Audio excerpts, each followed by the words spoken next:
Hello students, कैसे हो आप। तो पहले वाले पार्ट में हमने पढ़ा संसाधन। संसाधन किसे कहते हैं। संसाधन बेटा उत्पत्ति के आधार पर जो है दो प्रकार के होते हैं, हमने ये बताया। प्राकृतिक संसाधन किसे कहते हैं, मानवीय संसाधन किसे कहते हैं, ये चीज़ हमने आपको बताई।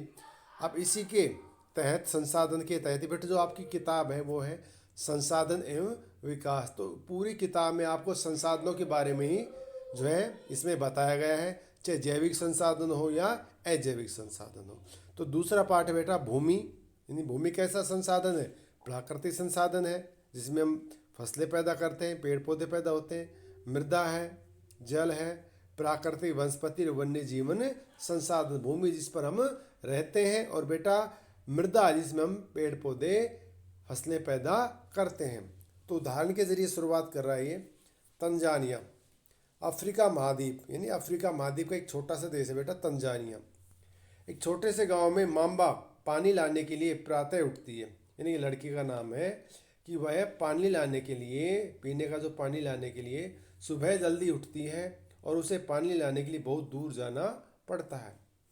वह कुछ घंटों बाद लौटती है, उसके उपरांत यानी बाद वह घर के कार्यों में माँ की जो है अपनी जो उसकी माँ है माँ का हाथ बटाती है, अर्थात माँ की जो है सहायता करती है और अपने परिवार की बकरियों की मदद में देखभाल में मदद करती है, जो भाई कह रहा है। और अपने जो भाई जो है उस परिवार में जो भाइयों में जो उन्होंने भेड़ बकरियां पाल रखी उसमें उनकी मदद करती है। उसके पूरे परिवार के पास उनकी छोटी झोपड़े के चारों ओर चट्टानी भूमि का एक भाग है।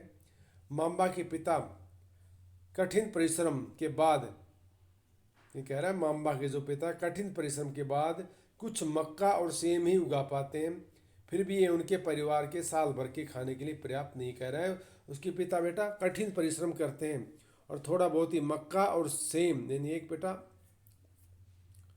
सेम क्या होता है, एक फलीदार जो एक पौधा होता है उसमें फलियां लगती हैं जिसमें पशु और मनुष्य को खाने काम आती है। तो कह रहे इतना ही उगा पाते हैं, लेकिन यह जो है परिवार के साल भर के लिए पर्याप्त नहीं रहता है। अब आगे कह रहा है देखिए, पीटर न्यूजीलैंड के भेड़ पालन प्रदेश के मध्य, दूसरा उदाहरण दे रहा है बेटा ये न्यूजीलैंड ने जो पीटर है न्यूजीलैंड के भेड़ पालन प्रदेशों के मध्यवर्ती भाग में रहता है, जहां उसका परिवार ऊन प्रकीर्णन का कारखाना चलाता है। प्रतिदिन जब पीटर स्कूल से लौटता है तो अपने चाचा को अपनी भेड़ों की देखभाल करते हुए देखता है। उनका भेड़ों का बाड़ा कुछ दूरी पर पहाड़ियों से लगे एक विस्तृत घास के मैदान पर स्थित है। यहाँ नवीनतम प्रौद्योगिकी का उपयोग करते हुए वैज्ञानिक विधि से जो भेड़ पालन किया जाता है। कह रहा है अगर जो पीटर डेली जब स्कूल से आता है तो उसके जो चाचा हैं वो भेड़ पालन करते हैं, और भेड़ पालन का जो कार्य वैज्ञानिक विधि से किया जाता है, आधुनिक तरीके से किया जाता है। पीटर का परिवार जैविक कृषि द्वारा सब्जियां भी उगाता है। जैविक कृषि बेटा ऑर्गेनिक कृषि, ऐसी कृषि जिसमें जो है रासायनिक खाद बीजों का इस्तेमाल नहीं किया जाता, वो कहलाती है ऑर्गेनिक कृषि। यानी जैविक कृषि एक होता है बेटा रासायनिक कृषि, रासायनिक कृषि जिसमें रासायनिक खाद बीज का इस्तेमाल जो है किया, उपचारित जो है बीजों का इस्तेमाल किया जाता है, अधिक मात्रा में खाद किया जाता है, पानी दिया जाता है अधिक मात्रा में, और इसमें जो है लागत अधिक आती है, वो कहलाती है बेटा रासायनिक कृषि। तो कह रहा है जो पीटर है कैसे देश में रहता है, एक विकसित देश में रहता है, ऑस्ट्रेलिया महाद्वीप का देश है। और उसका जो चाचा है बेटा वो भेड़ पालता है और आधुनिक तरीके से भेड़ पालन का कार्य करता है, वैज्ञानिक तरीके से भेड़ों को जो है पालन किया जाता है। माम्बा और पीटर, ये कह रहा है अब दोनों की तुलना करें हम। माम्बा जो कहाँ रहती है बेटा, अफ्रीका महाद्वीप में रहती है, वहाँ पर पानी की सख्त कमी है। और कैसे देश में रहती है, एक गरीब देश में रहती है, विकासशील देश में रहती है।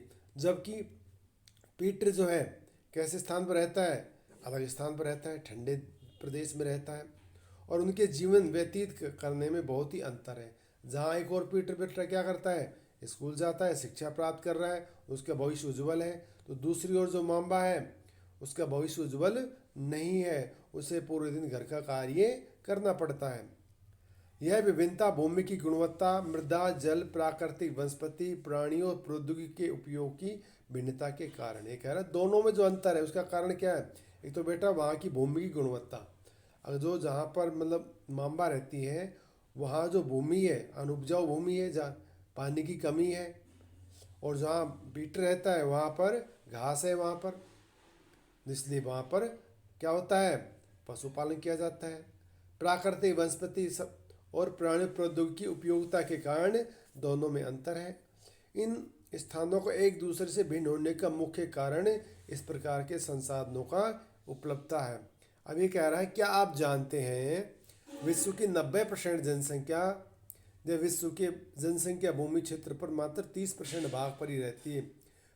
ये कह रहा है बाकी जो 70% जो भाग है या तो विरल जनसंख्या वाला प्रदेश है या निर्जन प्रदेश है। कह रहा है विश्व की जो है 90% जनसंख्या बेटा 100 में से कितने परसेंट भाग पर रहती है, 30% पर भाग रहती है। और बाकी जो 70% जो भूमि है वो कैसी है, वो निर्जन पड़ी हुई है, अर्थात उस पर बहुत ही कम लोग रहते हैं या ना के बराबर है।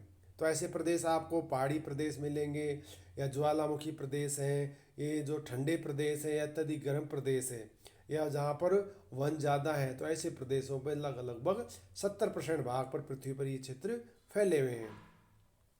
ठीक है। अब बेटा आगे है भूमि। सभी महत्वपूर्ण प्राकृतिक संसाधनों में भूमि भी शामिल है।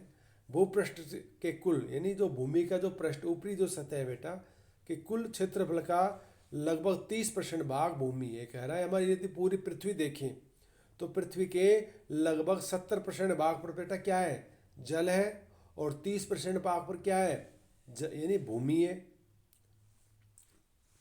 यही नहीं, इस थोड़े से प्रतिशत के सभी लोग, ये कह रहा है इस थोड़े से प्रतिशत के सभी जो भाग हैं, ये कह रहा है 30% जो भूमि है इसके भी सभी भाग आवास योग्य नहीं है, अर्थात रहने लायक नहीं। ये कह रहा है पृथ्वी में जो 100% है, 100 में से 70% जो भाग पर है वो तो क्या है, जल है, यानी महासागर है, समुद्र है।